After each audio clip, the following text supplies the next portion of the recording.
कंत्राटी वीज कामगार संघाचं आंदोलन आपण या ठिकाणी बघू शकतो। नागपुरातील संविधान चौकामध्ये हे आंदोलन जे आहे ते या ठिकाणी पाहायला मिळत आहेत। रानडे समितीचा अहवाल जो आहे त्याची अंमलबजावणी करा, वेतनवाढ, त्यासोबत महापारेषण, महावितरण आणि महानिर्मिती या कंपन्यांमध्ये जे काही कंत्राटी कर्मचारी आहेत, वीज कर्मचारी आहेत, त्यांना नियमित सामावून घ्या या प्रमुख मागण्यांसाठी हे आंदोलन या ठिकाणी बघू शकतो। नागपुरातील संविधान चौकामध्ये हे आंदोलन या ठिकाणी होत आहेत। या परिसरातले कंत्राटी वीज कर्मचारी या आंदोलनात सहभागी झालेले आहे।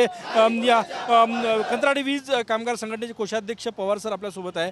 काय प्रमुख मागण्या आहे, कशासाठी आंदोलन करतात? नक्कीच वीज क्षेत्रामध्ये जवळपास 42,000 कंत्राटी कामगार काम करतात आणि ते संपूर्ण अत्यंत तुटपुंज्या वेतनामध्ये काम करतात आणि त्यांच्या वेतनामधून कंत्राटदार जे पैसे काढून घेतले जातात ती सगळ्यात मोठी समस्या या कंत्राटी कामगारांची या ठिकाणी झालेली आहे। ती या समस्येवर एक पर्याय आहे की हरियाणा पॅटर्न जर आपण आपल्या संपूर्ण महाराष्ट्रभर राज्यभर चालू केला तर महाराष्ट्रातले सर्व कॉन्ट्रॅक्टर हे हद्दपार होतील आणि आमच्या कंत्राटी कामगारांना न्याय मिळेल आणि एक शाश्वत रोजगार आम्हाला या ठिकाणी मिळेल, अशी एक साधी मागणी घेऊन आम्ही या नागपूरमध्ये या ठिकाणी बेमुदत धरणे आंदोलन आणि उपोषण या ठिकाणी सुरू केलेलं आहे।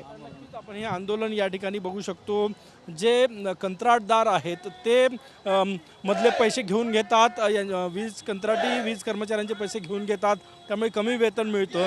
त्यामुळे हरियाणा पॅटर्न लागू करा ही प्रमुख मागणी, जेणेकरून यांचं वेतनवाढ होईल ही मागणी आहे आणि त्यासाठी बेमुदत धरणे आंदोलन या ठिकाणी नागपुरातील संविधान चौकामध्ये पाहायला मिळते। कॅमेरामॅन सचिन सयामसह गजानन नुमाटे, TV9 मराठी, नागपूर।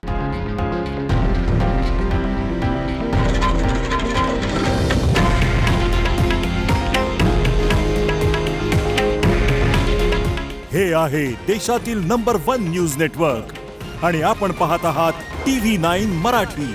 काळजी तुमची, हित महाराष्ट्राचं।